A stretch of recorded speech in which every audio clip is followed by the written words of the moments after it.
Hey, how are you doing? Welcome to Garden Fork. Today we're gonna make, by the way, these are these amazing flowers I love them. that Lynn planted, and I think Don't they're love. weeds. They're actually Jerusalem artichokes, which are delicious, kind of nutty, kind of potatoey flavored root or rhizome.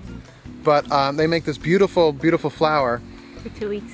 for 2 weeks. But the only problem is they're incredibly invasive, and Lynn just threw them in the yard 4 or 5 years ago, I and now planted them. it's about 10 feet in diameter from a couple of little plants.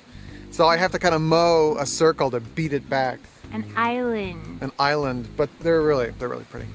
But anyway, it's freezing here now.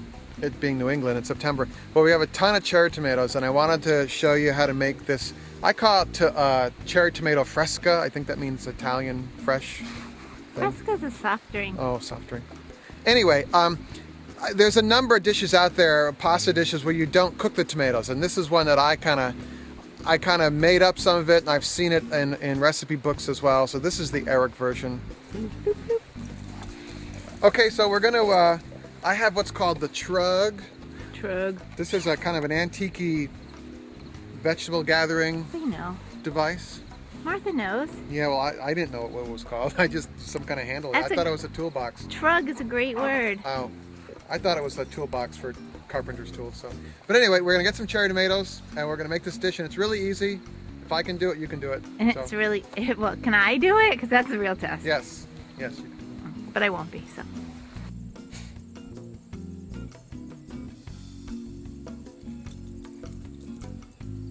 Now, it's almost going to freeze tonight, so It's gonna get cold. does So. that mean we need to gather all the tomatoes I took a lot of tomatoes off already. today? Yeah. Hey, Eric, Yes. what is that hanging in the Oh, look at that. That is a dead. plant? Ew. That is a dead tomato hornworm Oh. with the parasitized, with the pupae which have left of a small wasp that parasitizes the hornworm. So that's why when you see them and they have all the white things on the back of them, don't kill them. Just leave them be. There's a whole show about that if you're new. Yes, they're in the archives. So. Okay, so we're gonna take these tomatoes and make some pasta. All right, so we're in the kitchen now, and the first thing you gotta do is put the pasta, before you go pick your cherry tomatoes, start the water boiling. Our water's boiling. Put your pasta in. Do you recommend spaghetti over other pasta? I'm on this, for some reason I'm on like the spaghetti noodle kick. For a long time I was into the curly ones, the rotinis, but I don't know. Okay, we have to act fast, so let me set the timer. Oh, by the way, in your serving bowl, you take the serving bowl you're gonna put it in, Yeah. put that in the sink, and you put your colander that you're gonna drain the pasta into that, because we're gonna warm our serving bowl with the pasta water that we're gonna drain out. All right. We got a bunch of cherry tomatoes here, and all we're gonna do is we washed them real quick, and then we're just gonna slice them. Just slice them in half. A bread knife works really well on tomatoes.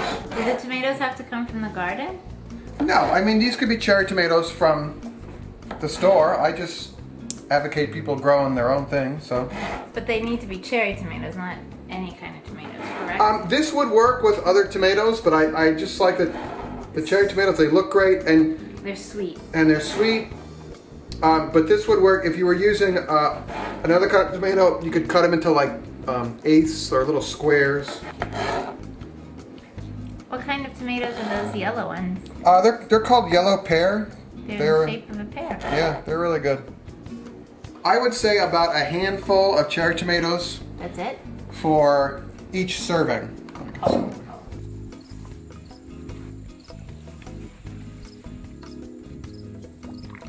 I have, just fresh garden herbs, really whatever you have in the garden, but I have some chives. Then I have some oregano. And oregano, you just kind of take it and strip it off. And then there's thyme. This stuff, it grows like a weed, and you just plant it.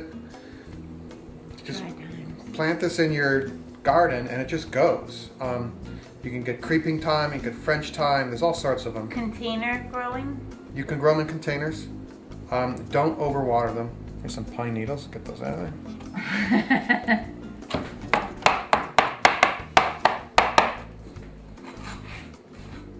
This. Goes on your tomatoes.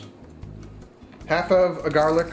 This is for one serving. I'm going to put half a garlic in there. This is basically like a tomato. This is like a kind of a tomato salad on top of hot pasta. All right. So we take. That's about a tablespoon or so, like a pour of red wine vinegar, and then A guac. all right, a little salt and pepper. Okay, it already smells fantastic. It doesn't look like it would smell like much, but it's really Italian fresh-like. The trick here is now instead of mixing it with a spoon or something, you're going to use the magic tool here, not a fork, by the way, Tracy. What? My sister was busting my chops about using a fork all the time. So you're just going to take this and mix it like this. You want to squeezing it? Yeah, you want to scrunch some of the juices out of the tomatoes. Really? Because it's like a tomato juice sauce. It's all fresh.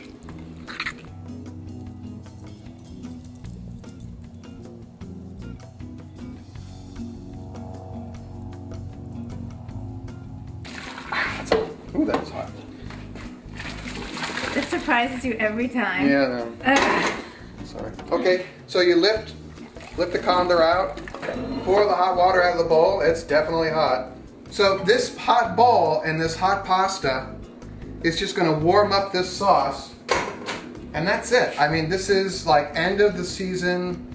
Oh, I need a fork. Excuse me. Excuse me, Tracy. All right. It looks like it would be kind of, I mean, it's so easy, and yet That's it. this is like super amazing. I mean, look at that. It's just. Oops. There I am. So this, I mean, it smells amazing. It's just this kind of gardeny, garlicky. He's gonna burn himself. It's really hot, Eric. Is it hot? Yes, it's totally No, steaming. it's not. It's not bad. It just gets spit out. It's warm. Very good. It's, Amazing! no, the red wine vinegar and the oregano just really punches. Yeah, It's- the red wine vinegar is actually super key to this. And the thyme is coming out.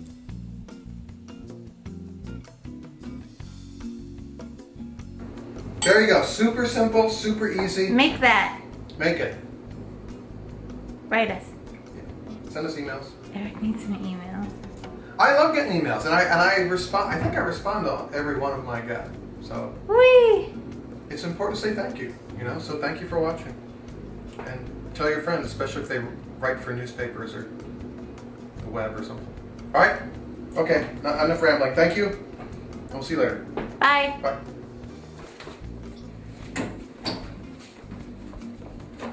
Are you going to sit? Are you going to sit?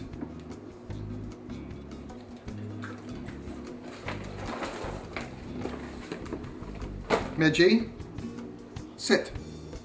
Sit.